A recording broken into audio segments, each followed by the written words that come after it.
Mojua-jua, salam. Apa kabar teman-teman? Tentunya saya berharap dimanapun teman-teman berada, semua kita dalam kondisi yang sehat dan prima. Karena itu mari kita jaga pola makan dan pola hidup kita. Hari ini kita akan melanjutkan pembahasan mengenai inovasi dan new normal. Ini bagian yang keempat. Berarti bagian pertama, kedua, dan ketiga. Jika teman-teman ingin menontonnya, silakan lihat DGA Vlog yang sebelumnya. Sekarang kita memasuki bagian yang keempat. Kalau kita merujuk kepada DGA Vlog nomor 34, bahwa ada satu dari dua prinsip inovasi yang penting, yaitu tanpa dasar tidak ada inovasi. Dan ingat, bagi kita sebagai manusia, kita berinovasi dari yang belum ada menjadi ada. Bukan yang dari tidak ada menjadi ada. Dasar itu bisa berupa produk, jasa, maupun hal. New normal termasuk bagian daripada hal. Istilah new normal itu disematkan oleh karena adanya pandemi virus corona ini. Dan itu akan berlanjut terus, katakanlah setelah pandemi virus corona ini berakhir. Jadi new normal ini bisa menjadikan dasar. Karena dia bagian daripada dasar, yaitu hal.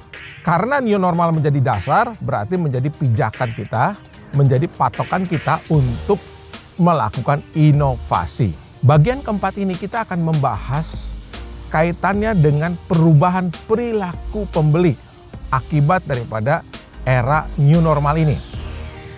Yang pertama, kalau dahulu sebelum pandemi virus corona, kebanyakan para pembeli itu membeli dari kantor, memesan dari kantor, dan oleh karena itu produk ataupun jasa yang dipesan itu diantar ke kantor. Tetapi oleh karena pandemi virus corona ini, di era new normal ini, maka terjadi perubahan. Karena kan semuanya sekarang rata-rata bekerja dari rumah, work from home. Jadi mau nggak mau memesannya juga dari rumah, supaya produk atau jasanya juga nanti dikirimkannya ke rumah. Apakah ada peluang inovasi dalam hal ini? Jelas ada. Peluang inovasinya salah satunya bisa dari sisi kemasan, bisa dari sisi packaging. Kalau dulu kita mengirimnya ke kantor, sekarang kita mengirimnya ke rumah. Pelayanan customer service juga bisa berubah. Kalau dulu mungkin rata-rata yang menerimanya adalah resepsionis dari kantor, tetapi sekarang bisa jadi pemiliknya langsung, pembeli langsung. Nah ini kan harusnya terjadi dong perubahan pelayanan customer service. Belum lagi dari jasa delivery-nya. Contoh-contoh yang telah saya sampaikan ini bisa menjadi patokan bagi teman-teman untuk melakukan inovasi. Nah, silakan teman-teman pikirkan kembali sesuai dengan keahlian teman-teman masing-masing. Apa yang bisa dimanfaatkan dalam hal ini untuk menciptakan peluang inovasi? Itu yang pertama. Yang kedua, karena membelinya dari rumah, maka waktu yang tadinya terbatas menjadi tidak terbatas. Kalau dulu kan mungkin bisa dikatakan rata-rata pemesan itu memesan ketika jam-jam istirahat. Tetapi sekarang dia setiap saat bisa saja memesan. Kemudian kedua juga, dulu waktu mengantar ke kantor, kita mengantarkannya juga pada jam-jam istirahat atau menjelang pulang kantor. Nah sekarang bisa kita antar sewaktu-waktu sesuai dengan negosiasi dengan para pembeli. Jadi adanya waktu yang tadinya terbatas menjadi tidak terbatas.